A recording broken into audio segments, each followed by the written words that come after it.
3 years ago, to this date, if you were watching NewsX, you would have been seeing a limousine drive up Rashtrapati Bhavan, exit Nawaz Sharif, along with other heads of government and heads of state from South Asia to watch Narendra Modi being sworn in. It's been 3 years since the swearing in.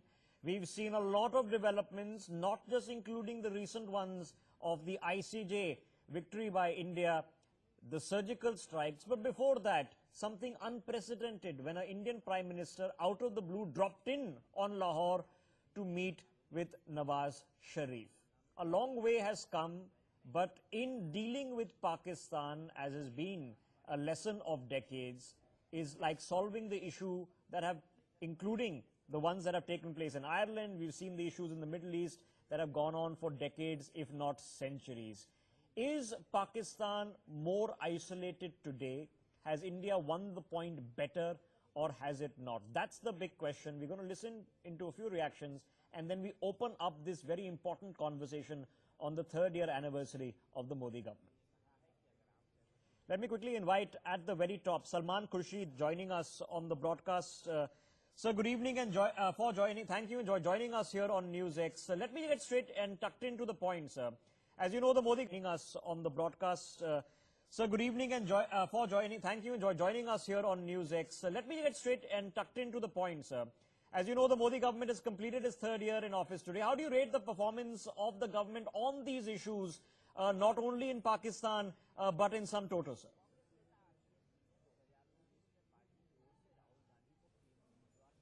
Mr. Khurshid, if you can hear me. I think that, yes, go ahead, sir. That there's an expression high on language, very low on content, and that's what applies to this government. This government has been exceptionally successful in holding public attention by virtue of making promises and repeating non-existent successes in speeches that they make. But I think if you look at the substance of achievement in 3 years, I doubt if anyone reasonable can possibly say that there has been any substantial achievement in any front at all. And the problem that is escalating every day and increasing every day of disharmony in our society and of greater divisions in our society, it was understandable they did it if they had to win an election. But to do it in terms of governance is very tragic. Okay, Salman Khurshid, just stay on with me, sir. And I want to ask you specifically on the issue of Pakistan. But thank you for setting this up for us. Let me open up this conversation tonight. Madhav Nalapad, the editorial director of the Sunday Guardian, with us in the studio. Amit Malviya, representing the BJP, is also joining us. Professor Nalapad, on the simple premise, we've seen the loop happen with a very magnanimous effort at outreach, unprecedented effort at outreach being made from the very beginning. When it turns sour and the terrorism hasn't stopped, then it's led to the road of the surgical strike and what is being described now as unpredictable moves, even diplomatically, at the ICJ. Where do you see this going, sir? Well, actually, from the very beginning, India has sought to strengthen the civilian component in Pakistan and to ensure that it has a domination over the military. Unfortunately, it has never succeeded in doing that. Yes. In 1948, if you remember, Jawaharlal Nehru agreed to a ceasefire when a third of Kashmir was still under the occupation of the Pakistani forces, and as a consequence, the problems that we are facing today are still there. In 1971, Mrs. Indira Gandhi ensured the comprehensive defeat of Pakistan militarily. In fact, 100,000 Pakistani soldiers were in Indian custody.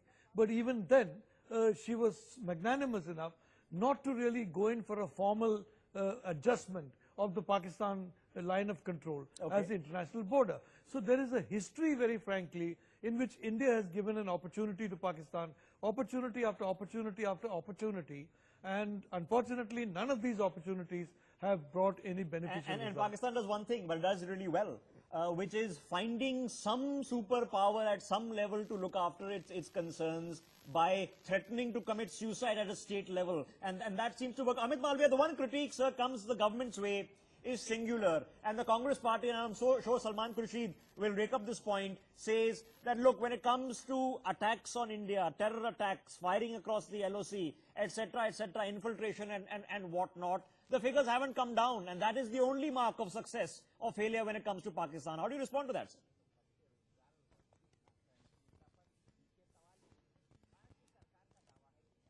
Well, to begin with, I was hearing what Mr. Salman Khurshid had to say, and I'll probably give a miss to the uncharitable, unsubstantiated comments that he's made about my government and its way of functioning. I'll let the people of India decide and vote for us when the time comes. But let's come to more substantive issues and more logical conversation, which would make this debate an interesting one. What is India's policy vis-a-vis Pakistan as far as the NDA government and the Modi administration is concerned? One thing is very clear. We are dealing with a very unpredictable neighbor who has taken India for a ride for these many years. There's nothing that they say and stick to. The Modi administration is very clear that India's foreign policy and India's security imperatives are not going to come in the way of each other. As far as insurgency and incursions across the line of border is concerned, we have resolutely responded to it every time it's happened. The surgical strikes that we undertook was one such case. And it's not that we took out this kind of surgical strike only on Pakistan, but also on borders where it mattered. Now, what matters is how you tackle terrorism. What matters is that have you been able to instill a sense of fear in the people who are trying to undermine this country. And I believe the Modi administration has done that exceedingly well. Today they know that there is going to be a ferocious response if they ever cross the line of border. Let's cut through the chase, sir. Let's get down to specifics. And I'm sorry to interrupt you, sir. I heard out your larger point, but let's cut through the chase. Just one last point. We are not like the UPA, which signed the Sharm el-Sheikh agreement, which said that India and Pakistan are equal as far as being victims of terror is concerned. Okay, Amit Malviya, I'm going to try to cut through the chase, sir, and I'm going to get your connection back with us also. There are a couple of questions about where this goes. Are we saying that the door is now permanently shut, that we are just going to ignore Pakistan in SARC, we're going to ignore Pakistan when it comes to the world community and just move on? Let me rope in Salman Khurshid. Salman Khurshid on the specific two issues, which at the present moment have some interrelation. And let me ask you on Pakistan, sir. We've seen and we've been discussing where we began under the current government on this very date, when Nawaz Sharif was very much in Delhi, to what has happened subsequently, ending with, of course, what happened in the ICJ just last week. How do you assess this entire approach of the government to Pakistan, sir? I presume you're not going to be charitable, but we'll take your views. Salman Khurshid. Well, it's a very touchy and a very delicate subject. Yes. Because whatever may be happening, Indians cannot seem divided on Pakistan. We have to speak with a single voice. We have to be together. We have to stand shoulder to shoulder when it comes to Pakistan, because Pakistan has, frankly, absolutely no reason and justification for doing any of the things that Pakistan has been doing. But at the same time, it also has to be understood, and it's been understood by the BJP in the past with Mr. Atal Bihari Vajpayee, it's been understood by other prime ministers in this country, that the fact that Pakistan is the villain and Pakistan is doing wrong to us doesn't mean that we should continue suffering this and we should not do anything about resolving this matter. But I don't have easy solutions, and I don't think anybody has, including the government. Okay, but nevertheless, the responsibility will rest on the government to find a solution. How it finds a solution is anyone's guess, but the country will support it. The country expects it to find a solution.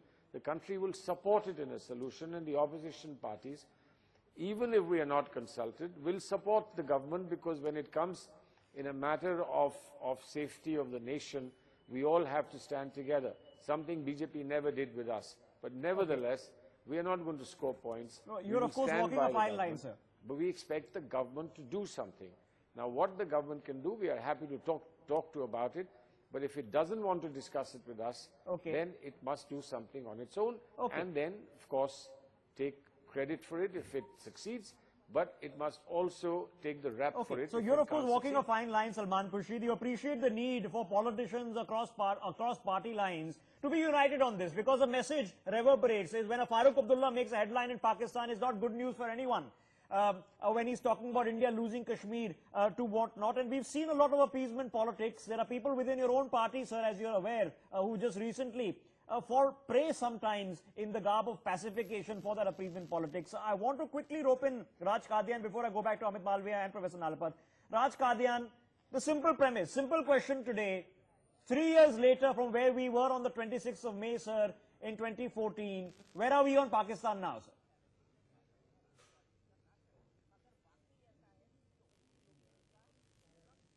When discussing Indo-Pak relations, Rishabh, we are of course today discussing 3 years because the BJP has their anniversary tomorrow. Correct. But I think one has to take a holistic view.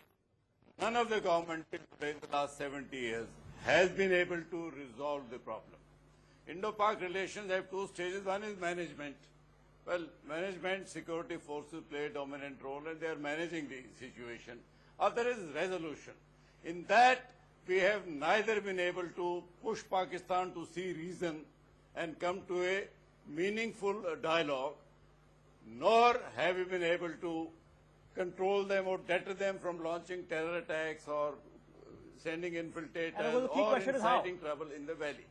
A lot of it, no doubt, has to do with the internal dynamics within Pakistan. No, true that, but the key question remains how, sir, we're not talking to Pakistan, we're not meeting with them, there has been a surgical... No doubt has to do with the internal dynamics within Pakistan. No, true that, but the key question remains how, sir, we're not talking to Pakistan, we're not meeting with them, there has been a surgical strike, unprecedented moves at the ICJ have been taken, diplomatic isolation is being tried.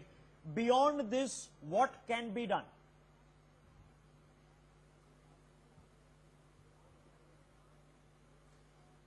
Well, I think with what Pakistan has been doing, particularly beheading of our soldiers, it's not a question of one or two soldiers. It is a slap on India's face. It is a slap on our honor. And that needs to be, we need to inflict pain on Pakistan. Okay, so it comes down, Amit Malviya, to what happens next. What happens next for people who are watching this broadcast, who've seen A move, B move, they've seen the victory at the ICJ, but we don't have Jadhav back. They've seen the surgical strike, but that, of course, hasn't ended all the issues on the LOC. What's the next move? Are we open to talking, not talking? What are the terms of reference? What happens at international Quora? Are we happy with SAARC? How do we deal with China? Amit Malviya.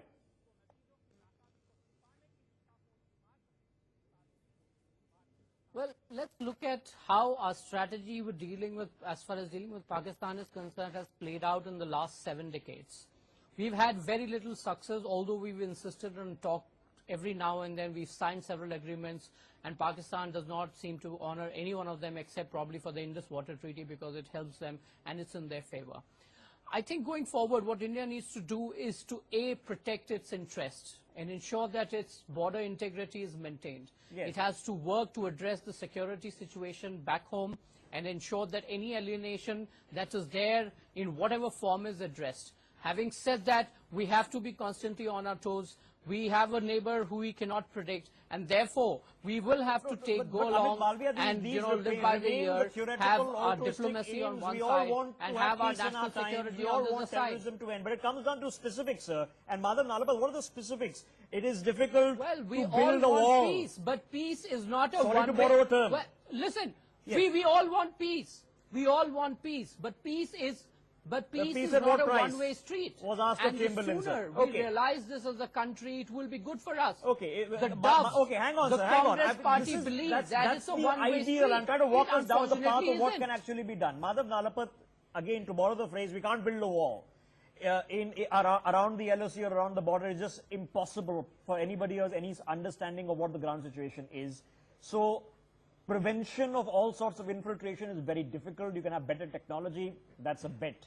You can try to isolate Pakistan diplomatically better, that's a bet. You can legally do something or the other, but on tough questions, on not calling Pakistan a terrorist state, on not having economic sanctions on Pakistan, on not closing the border to trade, why are we so, or even water, sir, in the industry, why are we still hesitating? Rishabh, we have a situation in which there are two people in the boxing ring. one of them is much bigger than the other, Yes. but is being hit very often because the other boxer does not follow the rules, but this boxer follows the rules very straightforwardly, and the very following of the rules has become a factor by which the smaller boxer is able to inflict a lot of damage. I'll give you a simple example. Today, Pakistan, through its agents, through its NGOs, declared or undeclared, is trying to make a big issue about this gentleman who was put on the bonnet of an army jeep to save lives across the world. Now, there have been instances in which they have chopped off heads, they have committed terrible mutilation, and in each of these instances, very frankly, we have really covered it up. These images have not been shown even in a, even in a diluted form. Almost no image has been shown. Ever, yes. And frankly, we have not gone to town about these atrocities. So the reality is, that whenever Pakistan gets some opportunity, even a small one, it grabs it. And whenever we are given a huge opportunity to show Pakistan. And the atrocities in POK and the atrocities in Gilgit-Baltistan and Balochistan, the visuals keep coming to us. We showcase them. Yes, no, but hardly. The fact is that globally speaking, this kind of terrible mutilation, for example, is something that we should really be extremely concerned about. And we are talking about Geneva Convention in the case of Mr. Jadhav.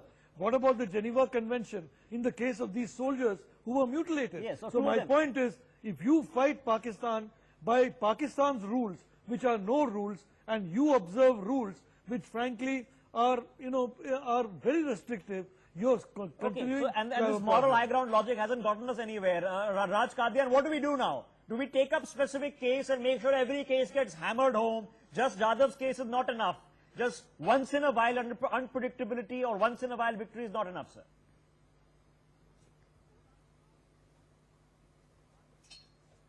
Well, what occurs to me, the military pain infliction should carry on. We have done a surgical strike, fire assault. This should not be the last in the series. We should carry on till Pakistan. We have a larger tolerance for it. We can carry on longer. Pakistan doesn't have the means and methods to carry on for long. It was for this reason that it... Okay, I've just lost him. Amit Malviya, that comes the premise. There are difficult to solve problems, and it's not like governments in past have dealt with them in better. Madhav Nalapat spoke of the Shimla Accord, when Zulfikar Ali Bhutto says, if you make me sign here, they'll go back and hang me. So what's the point? Let's not solve the LOC question this sake. This has been going on for decades. So it comes down to specifics, Amit Malviya. And as an individual, as an Indian, what do you think needs to be done? Why are we shying away from calling Pakistan a terrorist state, demanding sanctions against the Pakistani army? They've been done in Iraq, they've been done with the Republican Guard, they've been done by the Revolutionary Guard in Iran. People have caught them out and they made them to suffer and they've been brought in line. Things have changed. Why not us?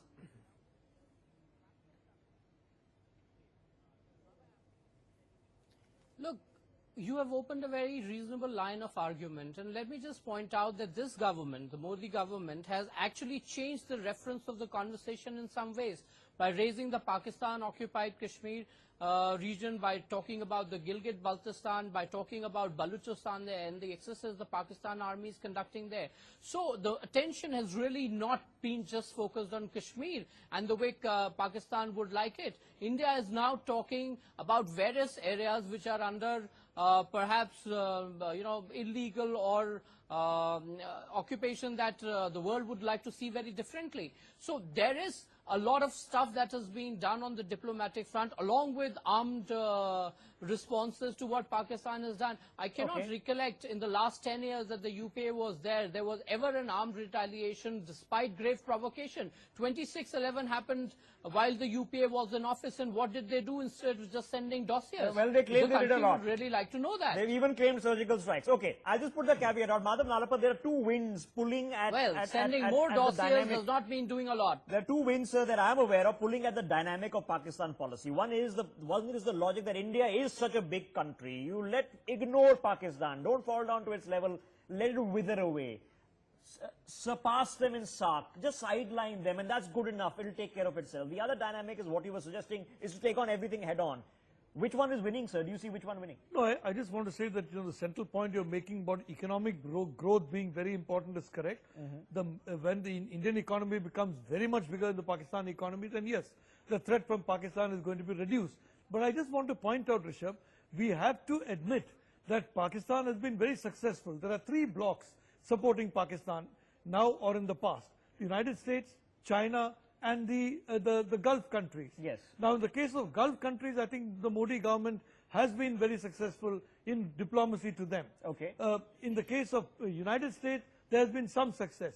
In the case of China, I'm afraid not much success. But the reality is, you can't confront Pakistan on your own without, at the same time, diluting the support that Pakistan is getting from these three powerful blocs. Okay. So you do need to have very intensive, very creative diplomacy. Okay. A start has been made, but it needs to be followed Okay, up. so it comes down to creative diplomacy. Raj Qadian, and one would presume that the specific point of concern right now is China. Until we nail that issue, can we nail it?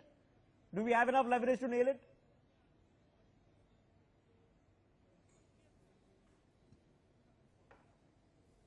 Okay, I'm going to get the general back. Amit Malviya, I'm running out of time. I want to leave the last word with you.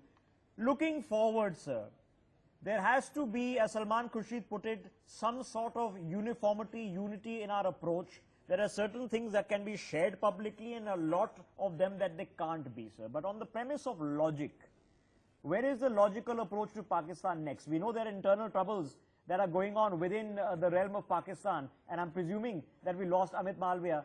And I'll just let Madhav Nalapad then wrap up for us. So we know there are internal issues going on in Pakistan between the army and the civilian government. How much of that factor should be a factor into what we do? Well, quite frankly, I don't think the civilian government in Pakistan is going to be a match for the army. For the very simple reason that, quite frankly, I don't think the civilian government in Pakistan is going to be a match for the army. For the very simple reason that almost all the civilian the politicians in Pakistan are highly corrupt, and the military has detailed information about all of them, very, very frankly. So this whole concept that the civilian government is someday going to establish ascendancy over the Pakistan and army. we should somehow promote it It's and a support mirage. it. It's not a going to mirage. happen. It doesn't work. Elections due in Pakistan next year, and that's when things are going to hot up. It's not easy to solve the problem, but for every single life of an Indian that is lost, something needs to be kept on doing. We need to ask ourselves, why do we shy away from a lot of these things? Madhav Nalapad, of course, says everything can't be played on Pakistan's rules. We need to set our own. We wrap up that conversation. Gentlemen, thank you for joining us. On the other side, Uday takes over with Insight tonight after the big interview that was given to us by Kamal Hassan, where he said a few things about politics. Guess who he's implying? Back in 2.